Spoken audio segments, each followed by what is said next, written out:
జానకి కలగనలేదు రాముని సతి కాగలనని ఏనాడు.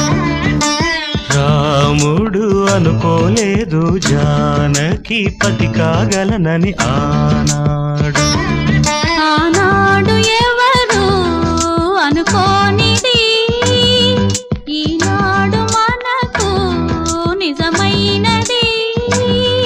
ఆ రామాయణం మన జీవన పారాయణం. రాముడు అనుకోలేదు జానకి పతి కాగలనని ఆనాడు.